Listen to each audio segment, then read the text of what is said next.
let's review our notions of subspaces again, and then let's see if we can define some interesting subspaces dealing with matrices and vectors.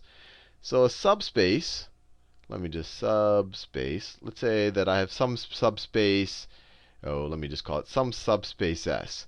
This is a subspace if the following are true, and this is all a review, that the 0 vector, I'll just do it like that, the 0 vector is a member of S, so it contains the 0 vector.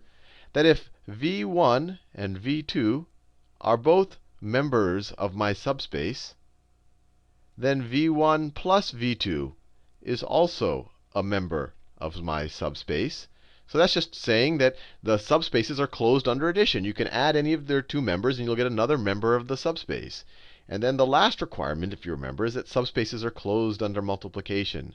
So that if C is a real number, and it's just a scalar, and if I multiply, and v1 is a member of my subspace, that if I multiply that arbitrary real number times my member of my subspace, v1, I'm going to get another member of the subspace. So it's closed under multiplication. These were all of what a subspace is. This is our definition of a subspace. If you call something a subspace, these need to be true. Now, let's see if we can do something interesting with what we understand about matrix vector multiplication. Let's say I have the matrix A.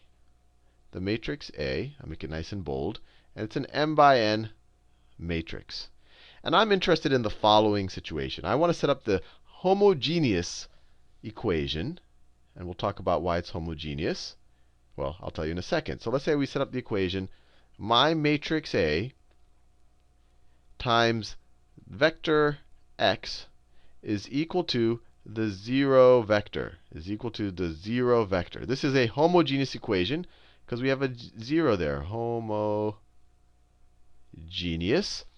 And I want to ask the question, I talked about subspaces, is if I take all of the x's, if I take the world, the universe, the set of all of the x's that satisfy this equation, do I have a valid subspace? So if I take, let's think about this. I want to take all of the x's that are a member of Rn. Remember, if our matrix A has n columns, then I've only defined this matrix vector multiplication if x is a member of Rn. If x has to have exactly n components, only then is it defined.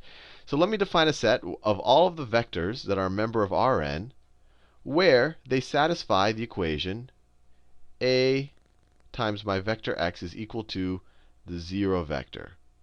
So my question is this a subspace? Is this a valid subspace?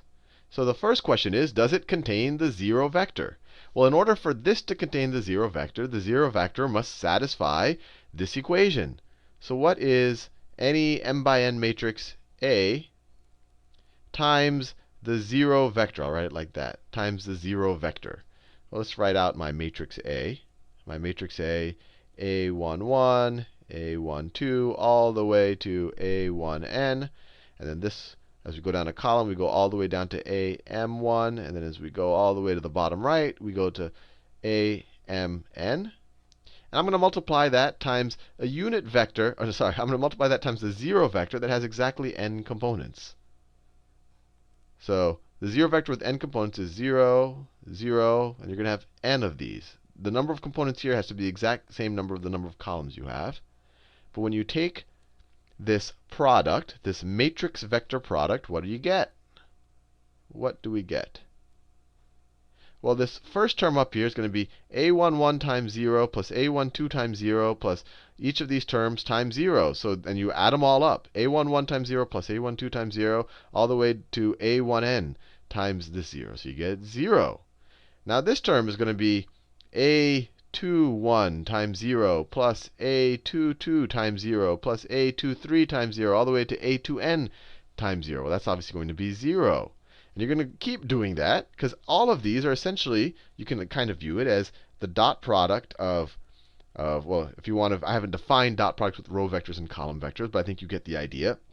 The sum of each of these elements multiplied with the corresponding component in this vector. And of course, you're just always multiplying by 0 and then adding up. So you're going to get nothing but a bunch of zeros.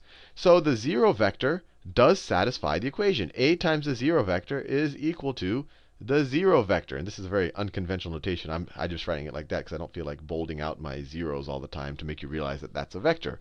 So we meet our first requirement. The 0 vector is a member of this set. So it does contain, so let me define my set here. Let me define it n. And I'll tell you in a second why I'm calling it n.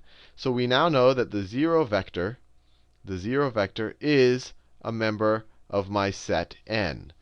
Now let's say I have two vectors v1 and v2 that are members. Let me write this. So let's say I have two vectors v1 and v2.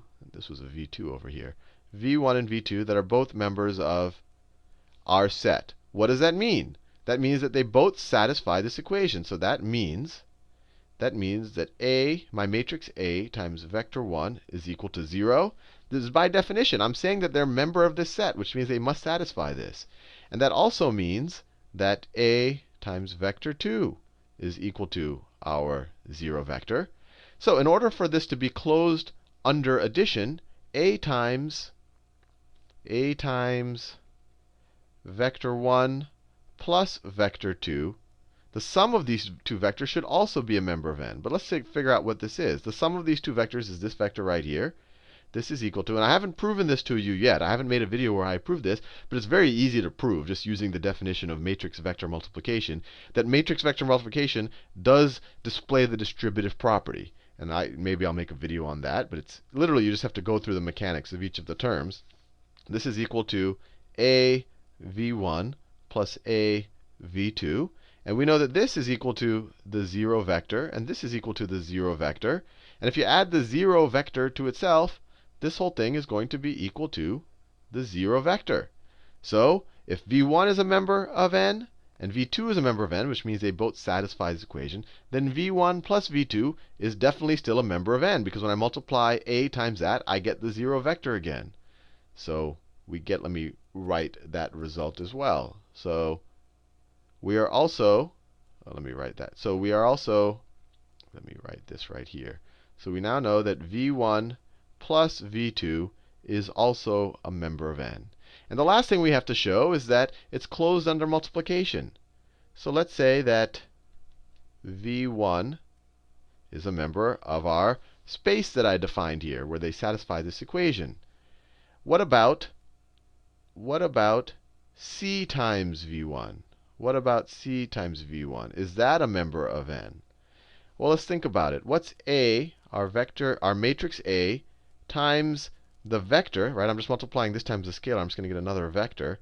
I don't want to write a capital V there. Lowercase v, so it's a vector. So what's this equal to? Well, once again, I haven't proven it to you yet, but it's actually a very straightforward thing to do to show that when you're dealing with scalars, if you have a scalar here, it doesn't matter if you multiply the scalar times the vector before multiplying it times the matrix, or multiplying the matrix times the vector and then doing the scalar. So it's fairly straightforward to prove that this is equal to c times our matrix A. I'll make that nice and bold, times our vector v. That these two things are equivalent. Maybe I should just churn out the video that does this, but I'll leave it to you. It's you literally just go through the mechanics by component by component, and you show this. But clearly, if this is true, we already know that v1, sorry, this was v1. We already know that v1 is a member of our set, which means that a times v1 is equal to the 0 vector. And so that means, well, this will reduce to c times the 0 vector, which is still the 0 vector. So cv1 is definitely a member of n. So it's closed under multiplication. And I kind of assumed this right here, but maybe I'll prove that in a different video. But I want to do all of this to show that this set n is a valid subspace. This is a valid subspace. It contains the 0 vector. It's closed under addition. It's closed under multiplication. And we actually have a special name for this. We call this right here, we call n the null space,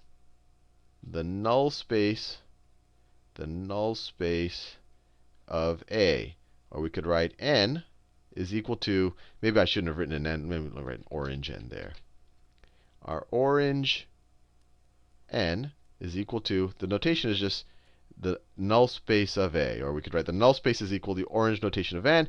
And so literally, if I just give you some arbitrary matrix, A, and I say, hey, find me n of A, what is that? You literally, your goal is to find the set of all x's, that satisfy the equation A times x is equal to 0. And I'm going to do that in the next video.